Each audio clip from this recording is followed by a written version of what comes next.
Once again, good morning to all of you. Class 7, Social Science, Chapter number 4, Major Landforms.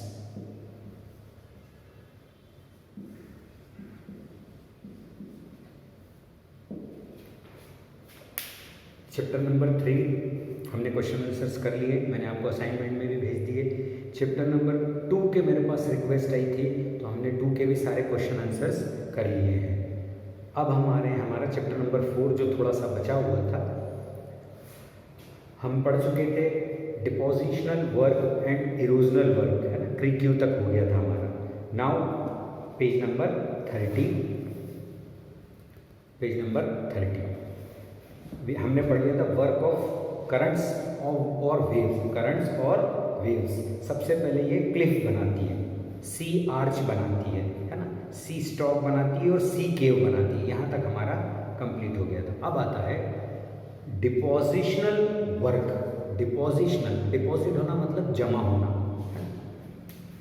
देखो word itself has a meaning, deposit जिसको आप कहते हैं जमा होना। तो डिपोजिशनल वर्क कौन सा वर्क हो जाएगा? ये डिपोजिशनल वर्क, DEPOSI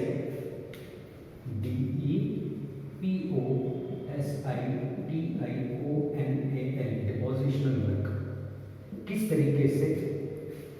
रॉक से सिल्ट, सैंड, है ना, and clay particle deposited on the land. So sea waves are also responsible for depositional features such as beaches। बीच मतलब समुद्री किनारा, आपने देखा ना, वहाँ बालू रहती है। वो बालू आती कहाँ से? एक्चुअली वो रॉक नदियाँ लाती है, नदियों का पानी समुद्र में मिलता है, समुद्र अपने साथ उन बारीक क्ले पार्टिकल्स को धीरे धीरे किनारों पर जमा करता है, that is beach. So such as beaches, sand bars, जो समुद्र के किनारे छोटे छोटे टापू होते हैं ना बालू रेत के, एंड लेगून्स, वो एरिया जहाँ पर पानी इकट्ठा होता है। तो सबसे पहले हम पढ़ते हैं बीच। फर्स्ट डिपोजिशनल वर्क, सी बीच, समुद्री किनारा। आपने अक्सर देखा होगा चेन्नई का समुद्री जो किनारा है, गोवा के जो समुद्री किनारे हैं, मुंबई के जो हैं, वहाँ तो फॉरेन से लोग घूमने आते हैं, because it is very beautiful. So it is a depositional work. ये किस प्रकार का काम है? समुद्र का पानी जो वेव्स है, जो करंट्स है, वो डिपॉजिट करती है। A beach is form due to the deposition of sand, gravel and pebbles. Sand, gravel and pebbles. अगर हम देखें, सैंड मतलब बालू रेती, ग्रेवल्स क्ले जो होती है बारीक, और पेबल्स मतलब कहीं ना कहीं छोटे छोटे पत्थर के टुकड़े जो चिकने हो जाते हैं ना, जिनको आप अक्सर समुद्र के किनारे से बच्चे उठा के लाते हैं। So a beach is formed due to the deposition of sand, gravel एक प्रकार का बड़ा पत्थर, एंड पेबल्स छोटे पत्थर के टुकड़े, on the shore between the low tide and the coast line. Low tide and the coast line, जहाँ समुद्र का किनारा थोड़ा सा, ये समुद्र की ऊंचाई ज़्यादा है और किनारा थोड़ा सा नीचे है। ये समुद्र की ऊंचाई है और ये किनारा है। सो जब भी आपने देखा ना हाई टाइड और लो टाइड आता है, ज्वार और भाटा। So whenever waves goes this side and again waves come, जब वापस पानी आता है तो पानी तो आ जाता है यहाँ पर, ये जो हिस्सा है समुद्र का, ये धीरे धीरे डिपॉजिट होना शुरू होता है। सो कहीं ना कहीं आपको ध्यान देना पड़ेगा, सी का जो लेवल है वो थोड़ा सा ऊपर है और बीच का जो लेवल है वो थोड़ा सा नीचे है, तो पानी बार बार आता है और फोर्स से चला जाता है। So the low tide level and the coast line मतलब समुद्री किनारा। मेरीना बीच, अंडरलाइन करना इसको, Marina beach, MARINA,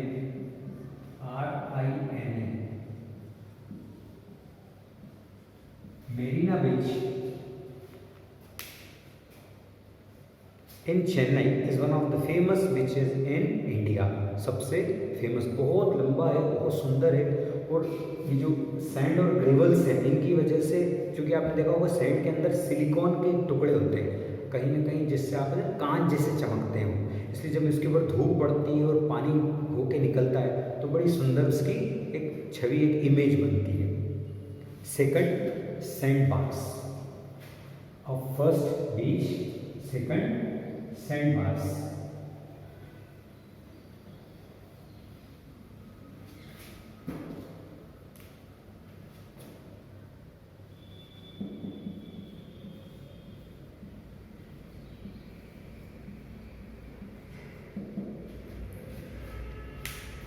Sometimes deposits of sand and gravel get built up on the sea floor parallel to coastline. Not far from it, these narrow elongated deposit of sand are called sandbars. आप ऐसा समझिए, बार मतलब होती है छड़, right. कहीं ना कहीं क्या होता है, जब ये समुद्र का पानी है और ये किनारा है समुद्र, यहाँ आकर धीरे धीरे धीरे बालू रेत का ऐसा एक ढेर बन जाता है, फिर यहाँ एक ढेर बन जाता है, फिर यहाँ एक ढेर बन जाता है ना, डेब्रीज ऑफ, तो ये जम जाती है ना पत्थरों के कारण, धीरे धीरे धीरे इट्स स्ट्रॉन्ग, तो बार बन जाती है। बार मतलब एक प्रकार का छड़ बन जाती है। तो आप कहेंगे सम टाइम डिपॉजिट्स, कभी कभी deposits of sand and gravel get built up on the sea floor, है ना, समुद्र के फ्लोर में धीरे धीरे धीरे जमने लग जाती है।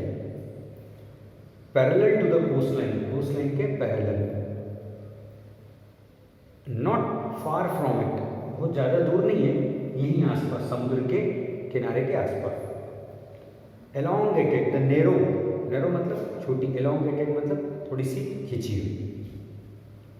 Sand are called sand bars. This type of हो सकता है धीरे धीरे धीरे ये पानी के अंदर डूबने लग जाए। तो ये छोटी छोटी, यहाँ तक अगर आप पैर रखते हैं तो आपके पैर यहाँ आ जाएंगे। So that is called sand bars. Then third one is lagoon. This is very important. अगर हम फिर से देखें डिपोजिशनल वर्क, पहले हमने पढ़ा beaches, second sand bar, and third lagoon. Third is lagoon. So we will talk about lagoons. If a sandbar grows in size and cuts portion of sea from the main body of water, मान लो ये समुद्र है और ये समुद्र का किनारा है, यहाँ पर हम पैदल चल सकते हैं ना। धीरे धीरे धीरे ये जो अभी हमने बात करी थी ना सैंड बार्स की, ये सैंड बार्स यहाँ पर बनने लग गए और इन्होंने यहाँ से रास्ता ब्लॉक कर दिया समुद्र का, इतना हिस्सा कट गया समुद्र से। It is cut off from the sea. और फिर यहाँ पर रेत जमा हो गई, फिर यहाँ पर सी आ गया। सो यहाँ भी पानी जा रहा है, यहाँ जा रहा है, यहाँ नहीं जा पा रहा, ये सिर्फ इसके अंदर है पानी। ये जो सैंडबार होती है एक प्रकार से पूरे एरिया को कवर कर लेती है और अंदर पानी रह जाता है। That is called lagoon. बहुत सिंपल है। If the sandbar grows in size, एक साथ इकट्ठी हो गई, and cut off a portion of sea, उन्होंने अपने आप को सी से कट कर लिया, अलग कर लिया, या पानी या सी का पानी उनसे दूर चला गया। From the main body of water a salt water lake is form along the coast. इसके अंदर पानी तो खा रही होगा। Salt water lake along the coast is known as lagoon.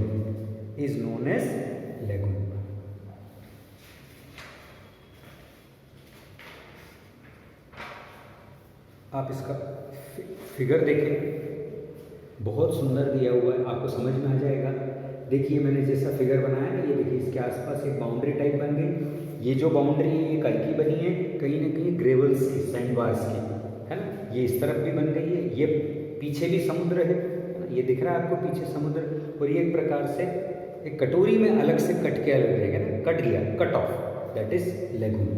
कभी कभी ये लेगून समुद्र के किनारे मीठे पानी का भी बन जाता है, बिकॉज वाई, क्योंकि रिवर का पानी उसके अंदर रहता है, so it is called a lagoon. Work of wind, the most important is work of wind. Wind is also an important geomorphic agent. Geomorphic means जिसके कारण जियोलॉजिकल चेंजेस होते हैं, geomorphic. Wind is also an important geomorphic agent of erosion.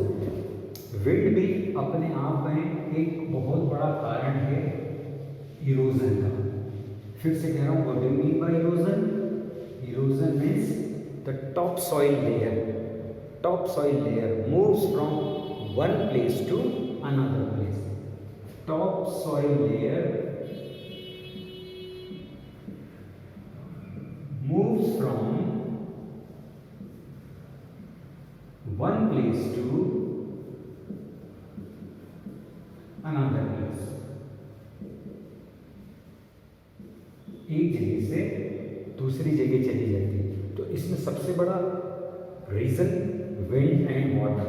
सो अब हम पढ़ते हैं wind. So wind is called geomorphic agent. Geomorphic agent.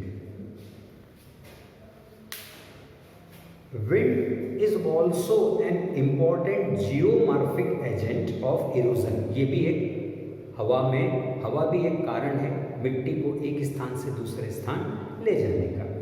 But it is as much effective as reverse.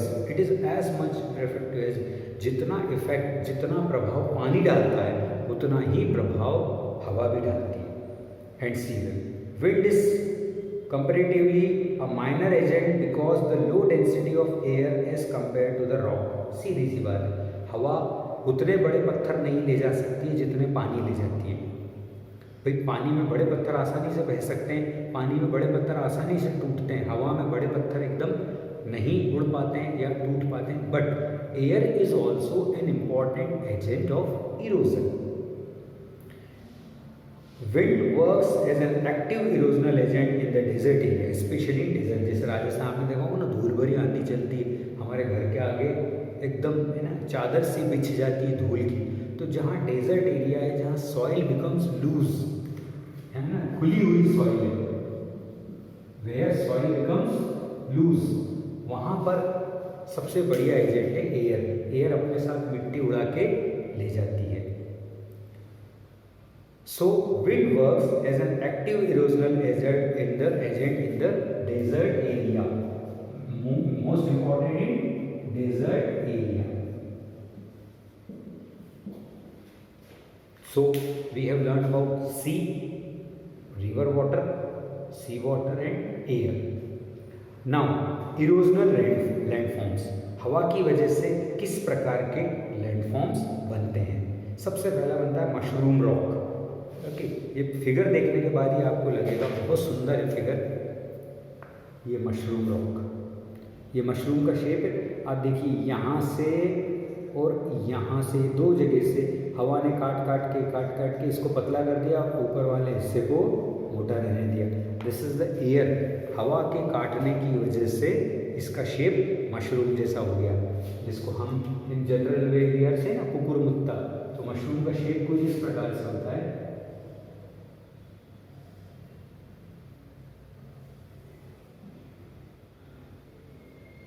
इस प्रकार से मशरूम शेप। सो जैसे छाता होता है ना, like umbrella shape. Mushroom shape generally कहाँ पाया जाता है और कैसे बनता है? The rocks having broad upper part. Upper part क्या है? ब्रॉड। आप ध्यान से देखिए, हमको वर्ड में ही मीनिंग समझ में आ जाएगा। अपर पार्ट ब्रॉड है और ये रॉक है।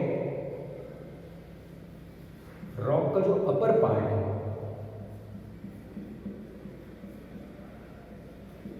गया ब्रॉड, चौड़ा, बड़ा, upper part and narrow base, और जो बेस है, अपर पार्ट और जो बेस है ना, बेस मतलब निचला हिस्सा, लोअर पार्ट लिख लो, लोअर पार्ट नैरो, पतला, संकीर्ण, छोटा, right.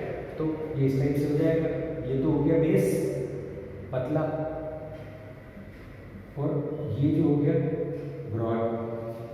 So that type of structure is known as mushroom rock. The rock having broad upper shape, upper part and narrow base is called mushroom rock. इस प्रकार की rock को क्या बोलते हैं?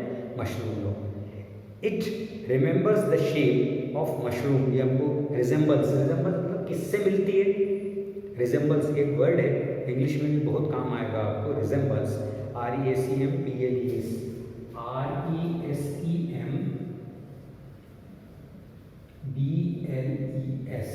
रिजेंबल्स मतलब मिलता जुलता। जैसे अक्सर आपसे कहते हैं ना कि आप उनके ब्रदर हो, क्या बोले? हाँ, आपका चेहरा उनसे मिलता है। रिजेंबल्स, हल्का सा मिलना। तो it shape, it resembles the shape, किससे मिलता है इसका शेप? मशरूम से। छाता होता है like that. So they are form due to the excessive erosional work of wind. Excessive erosional work, ये एक्चुअली पहले अगर अपन देखें इस रॉक को, तो ये रॉक ऐसी थी, ऐसी, ये रॉक थी, इतनी बड़ी रॉक। हवा ने इसको यहाँ से काट काट के, तो ये धीरे धीरे यहाँ से कटते कटते यहाँ आ गई, यहाँ से कटते कटते ये यहाँ आ गई, ये शेप ऐसे ही रही। So now it has become due to the excessive मतलब लगातार ज़्यादा हवा के कटाव की वजह से, excessive erosional work of wind in the lower section, निचले ऊपर हवा का डायमेंशन क्या था? लो प्रेशर की वजह से नीचे से हवा चली, ऊपर का हिस्सा छोड़ दिया। So upper section, lower section would be cut, upper section would be there, rock compared to his upper part. Upper part कम कटा, लोअर पार्ट ज़्यादा कटा, it makes like mushroom rock. Okay, so up to here sufficient. Thank you.